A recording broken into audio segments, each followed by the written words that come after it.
When a single general stood before a field of banners and without a revolution in weapons simply changed the way an empire used them, the ripple lasted for generations. That man was Flavius Belisarius, and his story is not just a parade of victories. It is the story of how a commander reshaped late Roman warcraft, combining old Roman discipline with new cavalry methods, turning small, well-led forces into strategic instruments, and constantly fighting as much against court politics and pestilence as against his enemies. The stage is the 6th century Roman world under Justinian.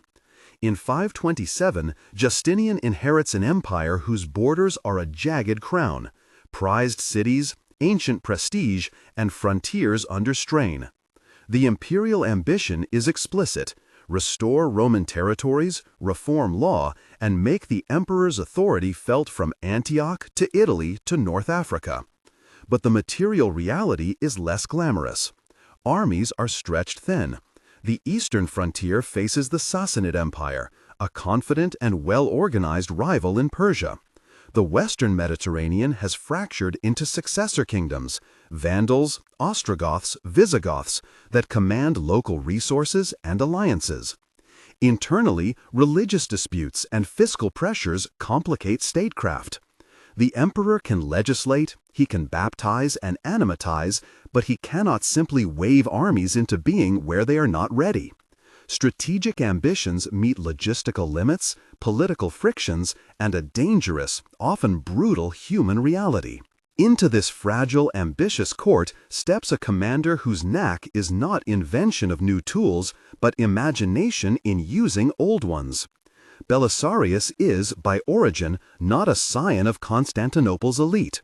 He emerges as a provincial soldier, shaped by frontier service, fluent in the languages of federates, and practical in temperament.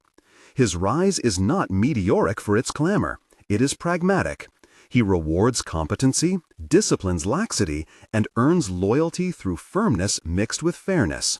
Men followed him not because of grand promises, but because they trusted that order under him would mean survival and often victory.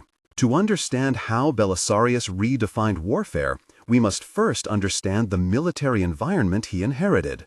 The Roman army of late antiquity is not a monolith, frozen in marble. It has layers. At the borders, the Limitanei hold watch, garrison troops stationed along frontiers, defenders whose lives are tied to a stretch of earth. They are essential but not optimized for deep operations. Inside the provinces, field armies, more mobile, more expensive to maintain, are the instruments of projection. In addition, the imperial system now leans on federates, barbarian contingents settled within the empire, bound by treaties and subsidies. The result is a patchwork force with strengths and weaknesses. Two developments matter for Belisarius's moment. First, cavalry has returned to the center of battlefield decision-making. Where earlier centuries had privileged infantry-heavy formations, the late Roman field increasingly relies on heavy cavalry shock troops, cataphracts or clibanarii, armored riders whose mass and momentum could shatter formations. Second, the rise of mounted archery, a tactic more associated with steppe warfare, brings mobility and harassment to the fore. Both developments are not new per se. They are inherited from Persian and barbarian practice. What Belisarius does is practical synthesis. He fuses heavy shock cavalry and horse archers with disciplined infantry and elite personal retainers to produce a flexible combined arms force. Some key terms need definition because these labels carry tactical meaning. Cataphracts, sometimes called clibanarii in our sources, are heavily armored horsemen, their mounts and riders clad in scale or lamellar, designed to deliver a crushing charge. They are not mere cavalrymen, but instruments of decisive shock. Bucellarii, by contrast, are personal retainers of a general, elite, paid directly by their patron rather than by the state's regular payroll. That patronage creates a bond of loyalty that often surpasses formal rank. Limitanei are the static garrison troops along the frontier. Field armies, the mobile corps, are where operations like invasions and counteroffensives originate. Throughout Belisarius's career, his genius is in mixing these elements intelligently. using the Belisari to secure command cohesion, employing cataphracts to break key points, and deploying horse archers to screen, skirmish, and shape the battlefield before a decisive engagement. Procopius, our primary eyewitness, shapes most surviving narratives of Belisarius. He presents, depending on genre, two faces of the general. In the wars, he is the superb commander delivering empire after empire into Roman hands. In the secret history, he becomes a target of bitter invective, an object of scandalous gossip. The historian's double portrait is itself an object lesson in how memory is made. Throughout this account, I will lean on Procopius' battlefield descriptions as a guide to events, but also flag the partisan contours where they appear. Some claims he advances are supported elsewhere. Others are literary or political portrayal and must be weighed cautiously. When I say Procopius reports, know that we are hearing the voice of a writer with an agenda, sometimes celebratory, sometimes venomous. Belisarius's training ground is the eastern frontier, a real crucible. There, the Sassanid threat forces experimentation. In those campaigns, he learns the utility of disciplined reserves, careful reconnaissance, and the psychological use of surprise. His command style is notable, strict but restrained. Procopius repeatedly emphasizes two traits: Belisarius's discipline and the fierce loyalty of his men. Discipline is not mere severity. It is the enforcement of order so that a unit can execute complex maneuvers under pressure. Loyalty is not the same as fear. Belisari and veterans follow him because they know his commands are aimed at survival and success. That personal bond is a form of operational muscle. It allows Belisarius to try risky maneuvers with a reasonable chance of cohesion. Belisarius's operational toolbox is as much administrative as martial. He understands supply lines, the need to secure forage, and the political dimensions of recruitment. He is adept at turning local enemies into allies through clemency and persuasion, winning over populations by offering stability rather than plunder. In North Africa, this approach, an economy of force combined with judicious diplomacy, yields spectacular results. It is not magic, it is the deliberate exploitation of intelligence, speed, and the enemy's political fractures. What made Belisarius different from many predecessors and contemporaries was not romantic daring alone, but a repeated pattern. He preferred speed and economy of force where possible, and concentrated decisive power where required. He prized maneuver and surprise. He made reserves not an afterthought, but the instrument of decisive intervention. When he moved to strike, it was often with disciplined troops carrying disparate functions. Infantry to hold and shape, horse archers to harry and screen, cataphracts to smash the decisive point, and Belisari to secure the command nexus. This does not mean he was infallible. His career contains notable reverses and episodes that reveal the limits of tactical genius when confronted by politics, overextension, and contingency. He is criticized, sometimes fairly, for moments of indecision or for failing to consolidate gains. The Nika riots, for example, reveal the brutal arithmetic of loyalty and regime survival. Belisarius loyally fought to restore order for Justinian, using lethal force in the city's streets. The suppression of Nika secured the emperor's rule, but had moral and political costs that reverberated in court politics. Later in Italy, complex rivalries with Narses and with various local commanders, and the ravages of the Justinianic plague would blunt the long-term effects of Belisarius's tactical brilliance. To see Belisarius's innovations in concrete form, we need to look at campaigns where tactical decisions mattered to strategic outcomes. Before we get there, consider one more structural innovation he exploited: the Belisari. The Belisari were not a new kind of soldier in late antiquity, but Belisarius used them as a stabilizing core. Paid and provisioned out of his own resources or through imperial favor, they were better equipped and more fiercely loyal than the average auxilia or limitane cohort. This allowed Belisarius to execute daring night moves, controlled withdrawals, and complex counterattacks that required obedience under stress. This does not mean he was infallible. His career contains notable reverses and episodes that reveal the limits of tactical genius when confronted by politics, overextension, and contingency. He is criticized, sometimes fairly, for moments of indecision or for failing to consolidate gains. The Nika riots, for example, reveal the brutal arithmetic of loyalty and regime survival. Belisarius loyally fought to restore order for Justinian, using lethal force in the city's streets. The suppression of Nika secured the emperor's rule, but had moral and political costs that reverberated in court politics. Later in Italy, complex rivalries with Narses and with various local commanders, and the ravages of the Justinianic plague would blunt the long-term effects of Belisarius's tactical brilliance. To see Belisarius's innovations in concrete form, we need to look at campaigns where tactical decisions mattered to strategic outcomes. Before we get there, consider one more structural innovation he exploited: the Bucellari. The Bucellari were not a new kind of soldier in late antiquity, but Belisarius used them as a stabilizing corps. Paid and provisioned out of his own resources or through imperial favor, they were better equipped and more fiercely loyal than the average auxilia or limitane cohort. This allowed Belisarius to execute daring night moves, controlled withdrawals, and complex counterattacks that required obedience under stress. In an army where not all units could be relied upon to maintain formation under pressure, a solid core of devoted veterans is an outsized advantage. What this meant in practice, when Belisarius needed to hold a line until the decisive moment, he could depend on Bucellari to do so, while other, less reliable troops completed flanking maneuvers.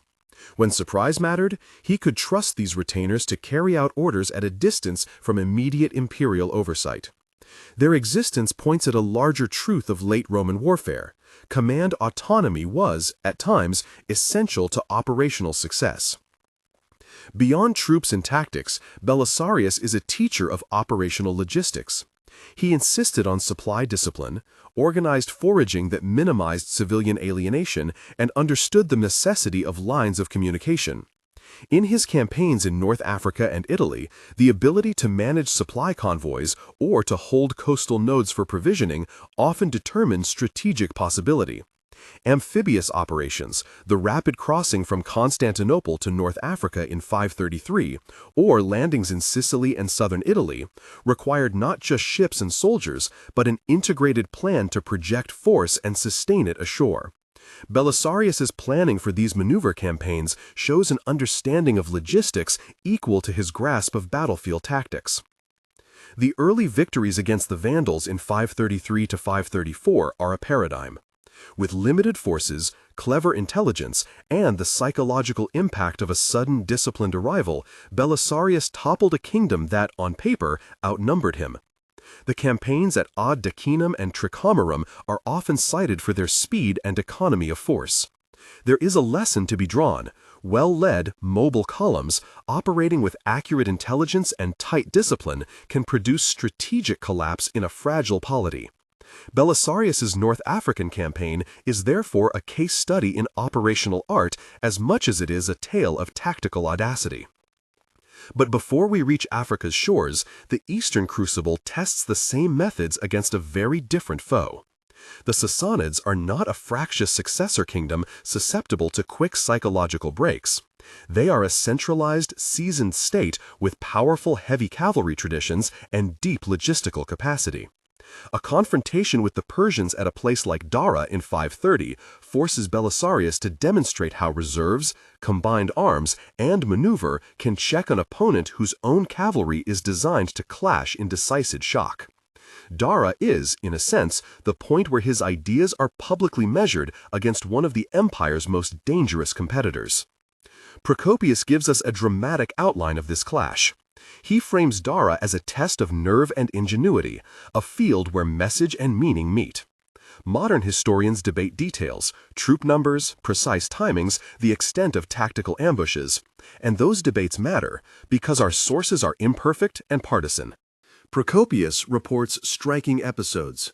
Other contemporary evidence is thinner. Where Procopius offers extravagance, modern scholarship often offers restraint. Still, the essential thrust is clear. Belisarius engineered a disciplined deployment, kept a decisive reserve, and used mobility to unsettle the Persian formations. That single sentence about reserves and disciplined deployment begins to add up to the larger thesis of this tale. Belisarius did not invent cavalry or shock action, but he systematized their use within a Roman operational framework that emphasized cohesion and economy.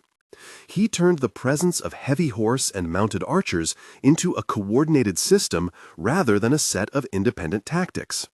In doing so, he showed that the late Roman state could still project force effectively if it used its instruments intelligently.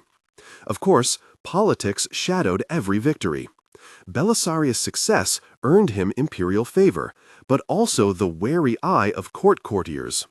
A general who commands loyal troops and adoration from soldiers is a potential rival to an insecure court. Theodora, whose role in imperial politics was decisive, and the emperor himself, who both needed and feared competent generals, were inevitable variables in Belisarius's career. Procopius's secret history revels in the resulting intrigues, casting Belisarius alternately as a hero and a subject of rumor. The secret history should not be the template for fact. Rather, it functions as a window into courtly resentment and literary slander. It reveals how political narratives can contort military achievements into scandalous tales when chroniclers pursue personal agendas. This political edge becomes sharper in civil crises. The Nika riots of 532 expose the fragile seam between military power and civic order. When rumor and popular violence threaten the emperor, Belisarius is one of those called upon to restore control. His actions are brutal. To restore the emperor's rule, he employs force decisively. The result secures Justinian's reign and creates a violent memory that colors subsequent political judgments. To be an effective general in Justinian's world meant sometimes to commit harsh deeds in the name of stability, and such deeds, however politically necessary, had reputational costs. All of these strands, army composition, tactical innovation, logistics, the loyalty of Bucellari, and political constraint, come together in the great sequence of Belisarius's campaigns. They explain both his victories and the limits of those victories. They show why, in some theaters, a handful of elite troops under an imaginative general could rearrange political maps, and why in others, even outstanding leadership could be undone by supply crises, plagues, or court rivalries. Now, with that strategic and institutional picture in place, we turn to concrete proof. Battlefield case studies where Belisarius' methods are visible in action. These will be our laboratories. The first and most revealing is Dara, 530, a meeting in the field between Iranian and Roman military culture. Why Dara matters is simple. It pits a Roman commander's synthesis of combined arms against Persian cavalry traditions on the open plain. The outcome will not only affect immediate borders, but will signal to friend and foe alike the operational possibilities of disciplined, flexible forces. But before the narrative marches onto the plain, pause to consider the human arithmetic behind Belisarius's formations. Armies are not abstract. They are made of men who tire, commanders who misjudge, bureaucracies that delay, and political masters who reprioritize. Belisarius's genius lies not in denying that arithmetic, but in optimizing around it. He extracts maximum effect from limited means, he binds a corps of loyal retainers to his command, and he persuades civilians, allies, and even rivals to bend, temporarily, to his operational needs. That skill has political costs. Lengthy campaigns expose soldiers to disease, supply lines to pillage, and cities to famine. Justinian's wider ambitions, the codification of law, church matters, architectural grandeur, are not priorities that an army can accomplish. The general must always negotiate his path through a landscape where the emperor's will, local politics, and the seasons of epidemic and weather intersect. Belisarius navigates that landscape with tactical clarity and diplomatic sensitivity, yet repeatedly bumps against constraints beyond his control. Which brings us back finally to the field at Dara. The Sassanid threat is pressing. The emperor needs a check on Persian advances. The army is assembled and disposition decided. Procopius reports the tension of that morning. Dust on the horizon, the sun beating down on armor, the nervous hush before a clash where both sides understand that a failed posture could mean not just defeat but strategic rollback. It is at this juncture that Belisarius's preference for holding a calibrated reserve, not merely in numbers but in type, becomes decisive. We will examine Dara's disposition, the use of cavalry and reserves, and the tactical turning points in full detail. We will break down what Belisarius did and why it mattered for the longer trajectory of Roman warfare.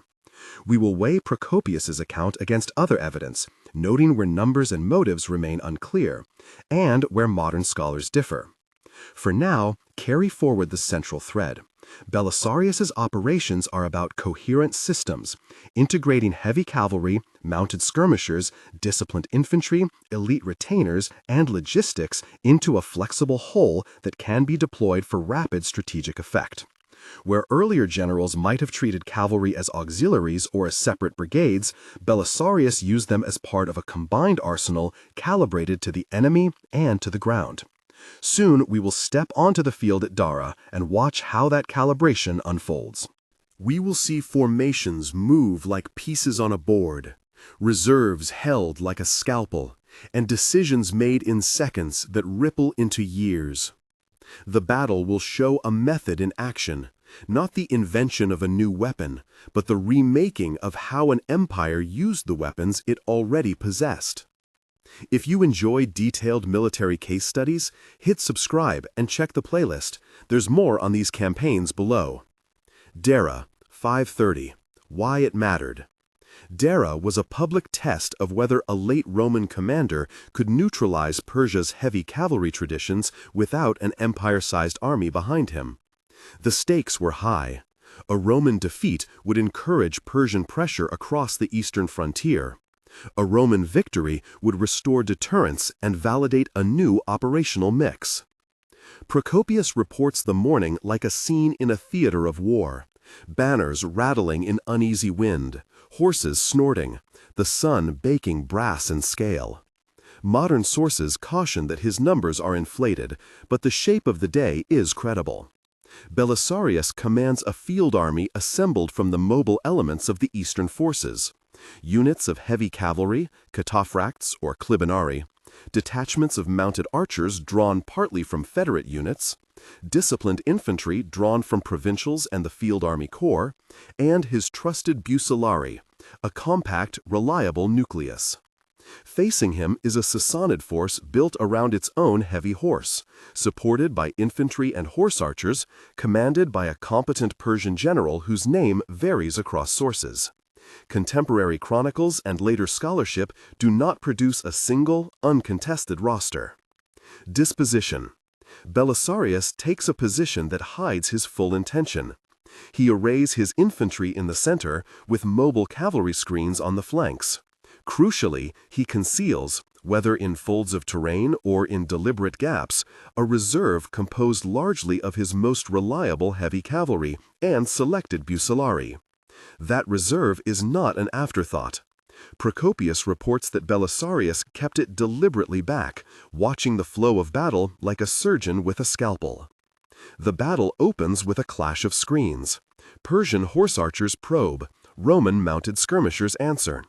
The Persian plan, as the Sassanid style often intended, is to use mobility to create openings for shock cavalry to smash the opposing line. When the Persians press, Belisarius allows pressure to build, but not to tip into collapse. At the critical instant, and here the sources differ on exact timing, he commits his reserve in a concentrated thrust at a local weak point of the Persian line. The result is kinetic. The Persian shock is blunted, their cohesion shudders and then breaks. Short, precise charges from cataphracts rout segments of the enemy cavalry, while dismounted infantry or Bucellari exploit the confusion to press the advantage. Turning point. The reserve strikes. Persian formations fail to recover. The field turns from risky to decisive in minutes. Belisarius's decision to withhold and then apply force in a small, decisive pocket is what Procopius highlights. Modern scholars underline the same point with cautionary qualifiers about numbers and timings. What Dara demonstrates tactically is this: a calibrated reserve, chosen for quality and used at the moment of maximum effect, can overmatch a numerically or qualitatively symmetric opponent. Belisarius did not invent this tactic. Armies had used reserves for centuries. He, rather, applied the concept in an integrated way with heavy cavalry and mounted skirmishers suited to the operational conditions of the 6th century field. What this meant in practice: Persian shock cavalry, when cut off or isolated, lose their decisive edge. When mounted archers are harassed, their ability to shape the field diminishes. Belisarius's synthesis, holding a mobile, shock-capable reserve, screening with horse archers, anchoring with disciplined infantry, works to blunt and then reverse the Sassanid tactical rhythm. Analysis aside, this is not solely a cavalry story. Victory required reconnaissance, timing, and commanders on the ground who could keep discipline under pressure. The Bucellari, the veteran corps, served as shock absorbers for the command, soldiers a general could rely on to stand when others wavered. At Dara, they were vital glue. The aftermath of Dara was as consequential politically as it was militarily. A Persian setback forced Kavad to rethink immediate plans on the border. On the Roman side, the victory elevated Belisarius's standing but also stretched the court's nerves. Success breathes suspicion. Procopius reports the acclamations of soldiers and the wary watch of courtiers in equal measure. For Belisarius, Dara was a vindication of method. For Justinian, it was proof that the East remained contestable, and that leaders like Belisarius were instruments both of triumph and of potential rival power. If Dara is the laboratory where tactics met enemy, Callinicum, the earlier reverse, 531, is the cautionary note. Why it mattered? Callinicum showed that tactical cleverness could be undone by miscalculation and by an opponent exploiting cavalry superiority on chosen ground. At Callinicum, the same combinations that could produce victory elsewhere collapsed under different conditions. Procopius frames it as a painful setback. A Roman army engaged on a plain where Persian horse excelled. Reports vary on the exact tactical mistakes. Modern historians point to misjudged terrain choices and pressure to produce a decisive result. The Persians, exploiting a breakthrough in the cavalry screen, turned a local advantage into general disorder. Roman formations broke, units fled, and the psychological shock reverberated. The defeat led to a temporary loss of initiative on the Eastern Front. Belisarius's career would not be defined by Callinicum alone, but the defeat offered a reminder. Tactics are context-dependent, and even the most adaptable commander can be stung when operational constraints are unfavorable. From the eastern plains to the Mediterranean shore, the Vandalic campaign of 533 to 534 is perhaps the clearest strategic proof of Belisarius's operational art. Why it mattered? By toppling the Vandal kingdom in a few months, Belisarius demonstrated that speed, intelligence, and political acuity could achieve strategic results disproportionate to the size of the force. Belisarius sailed from Constantinople in 533 with an expeditionary force that, by many modern estimates, numbered in the low tens of thousands at best, fewer than the Vandals could muster if they assembled fully. Procopius predictably offers larger figures. Scholars urge caution. What Belisarius had instead were disciplined troops, cavalry able to operate ashore, and an intimate grasp of amphibious logistics, the ability to land, secure a coastal node, and project force inland while keeping a maritime lifeline open.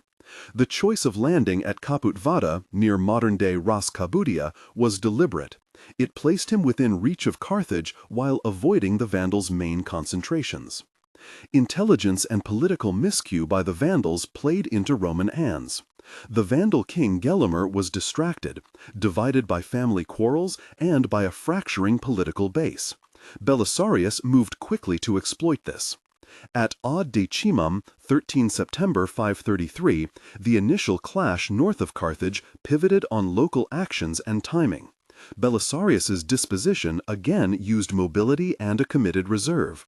Roman cavalry and bucellari struck where Vandal units became disordered. Gelimer's delayed coordination, his brother Tsaza was absent at a crucial time, magnified the effect. Carthage fell soon after. The final pitched battle at Tricamarum, late 533 or December, completed the collapse. Coordinated shock action from Roman heavy cavalry and disciplined infantry routed the remaining Vandal field force. Gelimer fled. Within months, a kingdom had been dissolved and the Roman administration reasserted. This campaign is not only a story of battlefield brilliance. It is also a case study in strategy. A lean expeditionary force acting with accurate intelligence and rapid maneuver can overturn fragile polities where political cohesion is weak. Belisarius used clemency and pragmatic diplomacy to secure local cooperation. He avoided wanton pillage that would have alienated populations. The conquest of North Africa, therefore, was as much political as martial. It restored imperial control with a minimum of sustained occupation, exploiting the Vandal polity's internal fractures. Yet, even as trophies glitter, an operational truth asserts itself. Rapid victories must be consolidated. Belisarius's North African success required follow-up administration and garrisoning, tasks that strain an empire's treasury and attention. Here, too, the bucellari and local federates were assets, but so too were the limits of imperial reach. The emperor's appetite for legal reform, grand building projects, and ecclesiastical settlement meant attention was divided. The sword wins territory, the pen and purse keep it. Back in the imperial capital, politics and popular unrest shaped military careers in ways more decisive than any enemy sword. The Nika riots of 532 reveal how urban society could threaten the throne and how a commander's loyalty and judgment were tested in the ruins of civic order. Why it mattered? The riots underscored the delicate balance between military force and civil legitimacy. Procopius tells the event vividly and with moralistic shading. Factions in the Hippodrome revolted, turning popular anger into a full-scale uprising that threatened Justinian's rule. Theodora's famous resolve, in Procopius' account, she persuades Justinian to stand firm, is mixed into the tale. Belisarius is among those entrusted with suppression. His actions are brutal by modern sensibilities. Street fighting, mass executions, the sacking and clearing of rebel enclaves. Militarily, the suppression required discipline in an urban environment, a capacity to execute orders under the gaze of a restless populace, and coordination with other commanders. Politically, the result was the survival and consolidation of Justinian's reign, at a cost. The Nika affair also amplified court rivalries. A general who proves indispensable to imperial survival becomes both a trusted instrument and a potential threat. Ambitious courtiers whisper. Procopius, especially in the secret history, fills this space with venom and rumor, but the core lesson stands. Military success and civic brutality create complex reputational outcomes. Belisarius emerges as loyal, efficient, and politically useful. At the same time, he accrues enemies among those who fear a powerful general whose soldiers adore him. After triumphs in Africa and relative stability in the East, Justinian turns westward. The Gothic War in Italy becomes the next great proving ground for Belisarius's operational ideas and for the limits of what one commander can achieve within imperial politics. Why it mattered? The campaign against the Ostrogoths promised the symbolic restoration of Roman rule in the West, but it also required sustained occupation, political reconstruction, and long supply lines. Tests not of tactics alone, but of sustainability. Belisarius's landing in Sicily 535 and subsequent advance into mainland Italy demonstrate the classic pattern he favors. Small, mobile forces supported by naval lines, moving quickly to capture critical nodes. He took Naples with skill and cunning and then pressed north toward Rome. The Siege of Rome, 537-538, is the emblematic case in this theater. Why it mattered. Rome's symbolic weight made its defense crucial.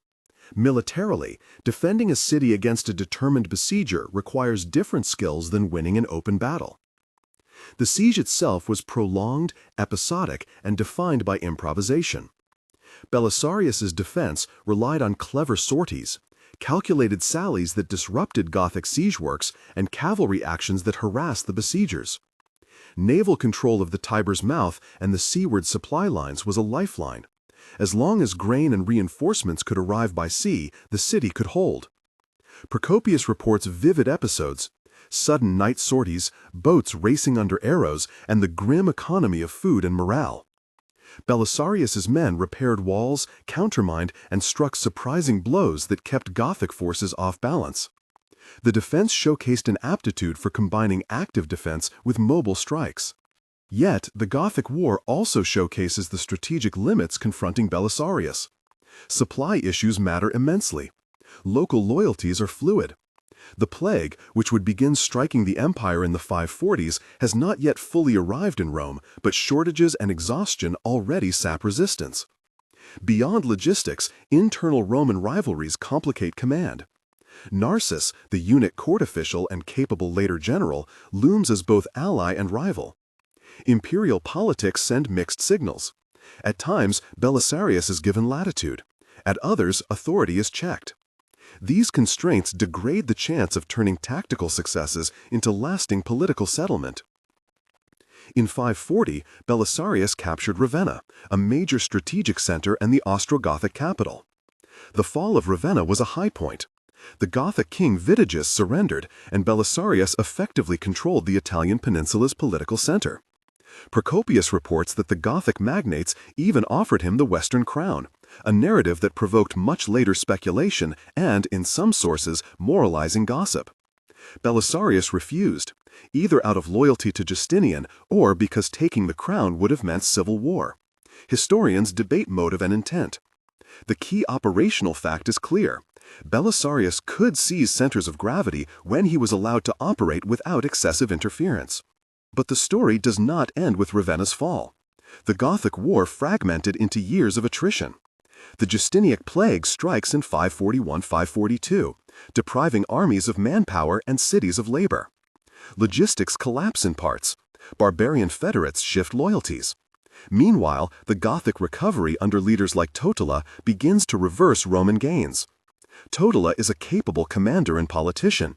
He wins popular support in some Italian provinces, exploits Roman administrative weakness, and wins key battles that recapture territory.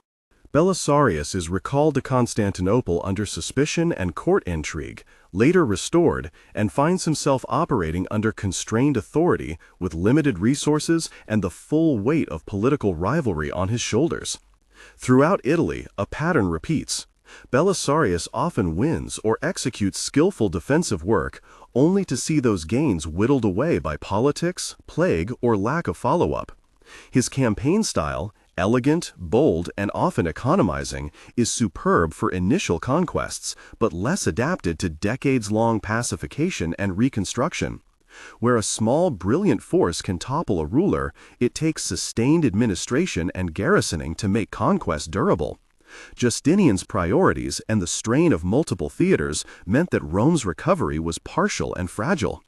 Amid these military troubles, the human story remains poignant. Procopius, in The Wars, praises Belisarius's genius and restraint. In the secret history, he accuses him and his wife, Antonina, of caricatured moral failings. The two portraits cannot be read as equally reliable. The secret history is polemical, personal, and vindictive in tone. Historians treat it as a window into court resentments rather than a straightforward record. When passages in the secret history shock or scandalize, they should be read with the knowledge that Procopius had enemies and literary motives. His war narratives are not beyond criticism either, but they provide the backbone for most events. Throughout this account, I have flagged Procopius reports when relying on his colorful passages and reminded you to keep a critical eye toward the secret history. The epidemic years give a new dimension to Belisarius's career. The Justinianic plague, which begins in 541 and recurs in waves, reshapes manpower calculations, fiscal capacity, and strategic choices. Armies shrink, garrisons become harder to maintain, supply convoys disappear into a landscape where labor is scarcer. The plague also has strategic ripple effects beyond simple headcount. It undermines imperial tax receipts, slows construction and consolidation projects, and shifts political attention to immediate survival. For generals like Belisarius, this means victories become costlier and consolidations more uncertain. It is not that genius ceases to matter, it is that the institutional and environmental variables move the chessboard in unpredictable ways. Belisarius's later career is a study in repeated recall and resilience. Despite court suspicion and humiliations, and despite legends that would grow in later centuries, he is summoned back to serve whenever the imperial center faces a real military threat. He defends the capital, skirmishes along frontiers, and faces Federate incursions that demand seasoned commanders. Sources report defensive operations against nomadic incursions and ripples of conflict in the Black Sea and Balkan frontiers in the 550s. Belisarius' presence, even if intermittent, stabilizes sectors.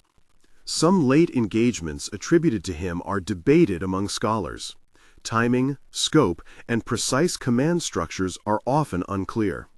Where the record is shaky, I flag it as such. Some sources suggest, or it is likely, to mark uncertainty. The question of his fall from grace and the later legend that he was blinded by Justinian looms large in popular memory.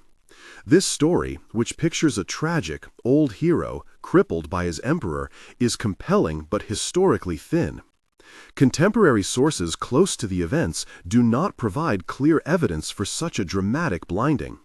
Later medieval chroniclers may have conflated political exile, temporary humiliation, and rumor into a single memorable myth. It is safer to treat the blinding tale as a later legend, emotionally resonant, historically unproven. Belisarius did suffer recall, neglect, and at times humiliation, but the most lurid versions of his downfall rely more on narrative appetite than on documentary certainty. A late episode sometimes mentioned is Belisarius's role in defending Constantinople against incursions in the 550s and possibly 559. It is true that the empire faced renewed pressure from nomadic groups, Slavic and Bulgar tribal movements, and westward movements of steppe peoples. Belisarius's tactical skill, defensive staging, the organization of mobile patrols, rapid counterstrokes using cavalry was an asset in such irregular warfare. Yet the scale of these operations and his precise role are often fragmentary in the sources. Where the record is vague, historians cautiously reconstruct likely scenarios based on troop movements, known commands, and logistical possibilities. Throughout his career, Belisarius's personal leadership style is a recurring variable. He governs by a mixture of strictness and personal example. Procopius emphasizes his austere habits, his strict enforcement of discipline, and his careful distribution of rewards, all attributes that built morale. The Bucellari, again, are central. Recruited and provisioned as a personal guard and professional corps, they gave him a lever of trust that formal structures often lacked. That lever could be deployed to sustain formations under stress or to perform delicate missions, night marches, raids, protective details for key convoys. It also made him vulnerable politically. Emperors and courtiers regarded privately paid retainers with suspicion, fearing alternative power bases. So what, concretely, did Belisarius change? How did he redefine warfare? The answer comes in practical, operational adjustments that had lasting effects when applied by competent successors and adapted to institutional contexts. First, the integration of heavy cavalry, cataphracts clibanarii, as decisive, coordinated shock elements rather than as independent auxiliaries. Belisarius demonstrated how to use massed, armored horsemen in concert with infantry and missiles, shaping a battlefield rhythm that neutralized opposing cavalry or broke infantry lines at critical points. Second, the operational use of mobile missile cavalry, horse archers and skirmish cavalry, as screening, shaping, and attrition tools. By combining these with heavy shock forces, Belisarius created complementary effects. The horse archers softened and disordered, the cataphracts struck for decisive impact. Third, the institutional elevation of personal elite retinues, the bucellari, as a professional corps that provided cohesion. Paid and trusted, they allowed a commander to undertake risky, complex maneuvers with a reliable nucleus when other units might not hold. Fourth, an operational doctrine of economy of force and speed. Belisarius favored targeted, maritime-supported landings, rapid inland maneuver, and psychological operations, clemency, local reconciliation that reduced the need for protracted siege and occupation. He showed how limited forces could produce outsized political effects when intelligence, speed, and restraint were applied.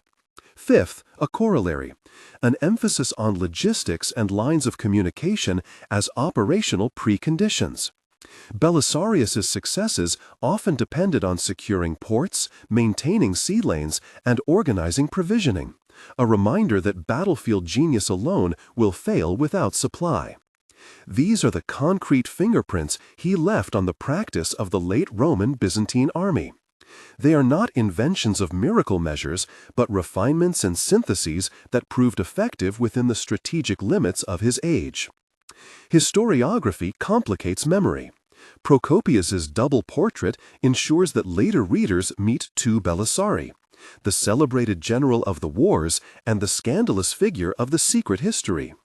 Modern historians parse between the two, using archaeology, non-Procopian chronicles, and political documentation to reconstruct a balanced view. Some praise Belisarius as a commanding genius who almost single-handedly preserved the imperial order. Others highlight structural limits that no one commander could overcome. The truth lies between, a brilliant operator who reshaped tactical practice, yet whom politics, pestilence, and institutional limits repeatedly constrained. The Gothic War's later phase also points to the limits of even excellent technique. Narses, whose later victories, notably Taginae 601, modern dates vary, the decisive battles against Totila occurred in the early 550s under Narses, would eventually defeat Totila and restore some level of imperial control, did so with a different approach: larger-scale logistics, reliance on barbarian federates in mass, and decisive pitched battles when forces were assembled and allowed to operate with greater autonomy. Narses's success underlines another lesson: operational doctrine must fit political will. When the court committed resources and cohesion to the cause, Roman arms could secure large results. When divided attention reigned, even the most skillful commander could only do so much. The plague's long shadow also reframes success. The Justinianic pandemic reduced the population, shrank tax bases, and created manpower shortages that were strategic rather than tactical. Belisarius's method favored a quality over quantity approach. This made him surprisingly resilient in a period when manpower was scarcer. Yet even the most professional corps needs replenishment. The plague, therefore, was not only a health crisis, it was an operational constraint that altered the calculus of campaigns. In his final years, whether operating in the provinces, called back to the capital to help repel incursions, or enduring periods of recall and suspicion, Belisarius stands as an embodiment of a certain type of command: flexible, innovative, personally authoritative, but politically vulnerable. He never quite secured the institutional support needed for permanent transformation. What he did do, repeatedly and demonstrably, was demonstrate models that others could adopt and adapt. Cataphracts continued to be central. Mobile combined arms tactics persisted. The use of personal retinues remained part of the military economy. His fingerprints show in operational choices that extend into later Byzantine practice. The later legends, the blinding story, the lurid secret history anecdotes, matter because they shape memory. But they must be separated from evidence. The primary documentary record does not corroborate the most dramatic later tales. Contemporary sources attest to recall and humiliation, but not necessarily to medieval spectacle. Treat myths as cultural artifacts. They reveal how later ages wanted to see the relationship between genius and power, as tragic, punitive, and moralized. What does his career teach a modern reader of military history? A few synthetic conclusions, framed without overstating causation. Tactical innovation is best measured by systems, not single tricks. Belisarius's real innovation was integrating known elements into coherent, repeatable operational patterns. Reserves used with precision, combined use of missile and shock cavalry, and the embedding of a reliable professional corps. Institutional constraints often shape tactical possibilities. Great generals need institutional backing, logistics, political support, and manpower to translate battlefield success into durable political gains. Personal loyalty and command culture matter. The Bucellari are not merely a technical innovation. They are a social-political innovation, aligning soldiers to a commander in ways that help on complex missions but complicate imperial politics. Environmental and epidemiological shocks can be decisive. The Justinianic plague demonstrates that strategic context extends beyond enemy armies and courts. Nature, too, is an actor in history. Memory is contested. Procopius's dual portraits and later legends show how the same deeds can be retold in praise or slander depending on the teller's motives. Modern historians must triangulate between narrative sources, administrative records, and material evidence. Finally, consider Belisarius's lasting imprint in a single operational image. A general keeping a compact, mobile nucleus of elite forces in reserve, screening the battle with mounted skirmishers, using heavy cavalry to strike a shattering blow, and linking battlefield success to maritime logistics and local politics. That pattern, economy of force, decisive shock, mobility, and political acuity, changed how commanders in late antiquity thought about projecting power where resources were limited and frontiers multiple. If you want to read the primary accounts, start with Procopius's wars, useful though partisan, and then approach the secret history with caution. It is a corrosive, personal polemic that reveals court resentments more than sober facts. For modern analyses, consult scholarship that compares sources, archaeology, and logistics to avoid being seduced by the more colorful but unreliable passages. Belisarius did not invent cavalry, nor did he single-handedly save an empire. What he did do was something subtler and, in many ways, more consequential. He took the ingredients available to a 6th century Roman state, heavy cavalry from the east, mounted skirmishers from federate practice, disciplined infantry traditions, and personal retainers, and disciplined them into an operational method suited to limited resources and contested political aims.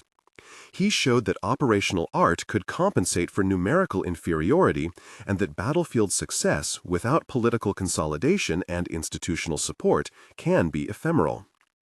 His life is therefore both triumph and warning.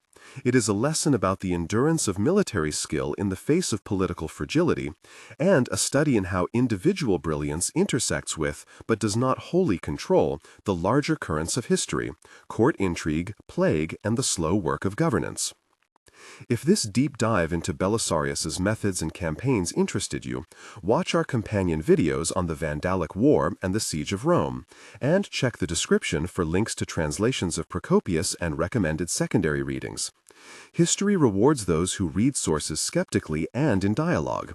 Procopius remains indispensable precisely because he is so humanly partial. Belisarius's story ends less like a myth and more like a ledger.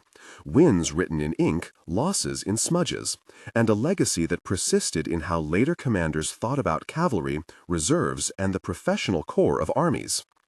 That legacy, the technical, institutional, and moral traces of his command, is the real way he redefined warfare in the Roman Empire.